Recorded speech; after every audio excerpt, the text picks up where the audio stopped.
Bonjour. Bonjour à tous. Good morning, everybody.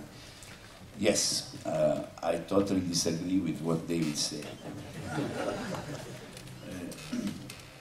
It's true. I'm not kidding. Now, I think that you made some good points in, in describing the Mediterranean as we see it. I would, if we focus on the main southern European markets, which is the subject I was assigned to, so I can think of Italy, France, and Spain. So we're talking about a population altogether of approximately 150 million people. So, and if we consider the latest available data, we are also talking approximately about 1.8 million passengers in 2011. So we are, for sure, we are considering slightly above 1% the penetration of cruising into these markets. So the first thing that the figures tell us are there is a good, strong potential for growth. So we all must be very happy because there is a good chance to do more business and to grow in these countries. At the same time, I will make really a very strong distinction between growth and healthy growth. What is the health here? The health here is to grow the markets, and I'm representing a company that has been, let's say, one of the company that has really triggered in the last 20 and plus years the development of cruising in these countries. To do that, for sure, we may have very different results. The healthy growth is, for example, to sell a cruise in accordance with the value of cruising. Cruising is the best available product in the tourism industry today, in terms of value for money, in terms of excitement. And it's the sexiest product that you find in a travel agency, by far. But sometimes it's also the cheapest one today. And these cannot match together. You cannot have the best and sell it at worst. So we need to think a little bit about it and to use better the term growth. Sometimes we look too much only at the growth in terms of figures of passengers, and I think that this is something that has lately strongly impacted, especially on these three markets that I'm considering. There has been the Arab Spring. I fully agree. That's the only thing I agree about with David, that Arab Spring has also had an impact in 2012. This is something that is very close to Italy, France, and Spain. Actually, the main destination of these countries are the countries which were impacted by the Arab Spring. There's been the economical crisis, impacting very much in Spain, but also in Italy, and in France with different grades.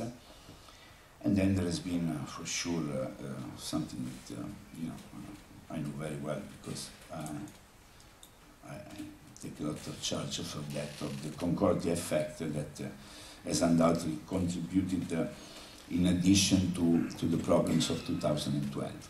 Even though in 2012, if we look the normal way, there has been ships have been sailing full. So this means that there is a strong resilience from the industry, from the product that I was mentioning, But at the same time, I think we need to build from now on in a different perspective. In order to build it is to give a proper value to the product that we are offering. To give the proper value means also to improve the way that we sell the cruises, the way that the cruises are presented into the travel agencies. And these three markets that I'm referring to have a very different setup in terms of distribution, for example. Highly concentrated in Spain, with some major players in the distributions, very fragmented in Italy. I would say much better balanced in France, but undoubtedly very different from, for example, from the Northern European or Central European countries. Just a simple data is about also the capabilities of developing the direct sales, the possibility of the guest to choose a loan and to purchase the cruise alone. There is a strong difference between the data that we have from UK or Germany and the data that we have in Italy, France and Spain. So it's a different scenario. We need to look at this scenario, and I think that the outlook must be into two directions. The first one, as I said, is to bring back, even into our internal discussions, to bring back the growth in considering also how we sell the cruises and the value of the cruises that we are selling, and not only by passenger numbers. The second one is how we are able to consider penetration into these countries in a way that we are able to show that the cruise is not a commodity, it's something that has a strong value. And in order to do that, we needed to look at the way that the product is distributed. In the past few years, there has been countries like Spain with a very strong growth in terms of volumes, but as we know, with the price war among the various competitors, that is really what we don't want this to happen in all the other countries. So I'm sure that since everyone is aligned to look at a profitable performance of these own companies, everyone will look at this in a different way from what we have done in the last few months. We have been obliged to do certain things, and probably the hope is that we have different scenarios, and we will all act, we will have the chance to act differently. One last thing is about these markets are markets that we'll be looking at cruising in the Mediterranean, but not only. There is a huge opportunity also for these markets these sourcing markets to look outside of Europe. Obviously in Europe we have an additional issue, which is the air connection with the rest of the world, which in a way has again an impact on the developments of the markets, especially during the winter season.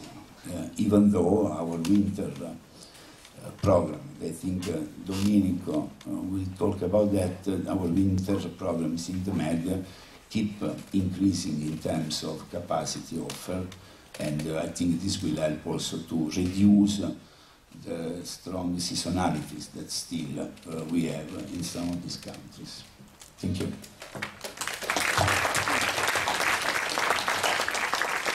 Thank you, Gianni, who I should have introduced as the president of Costa Cruises, although I'm sure you're known to most of the people in our audience. Thank you for your heartfelt remarks and for getting the debate going. Now I should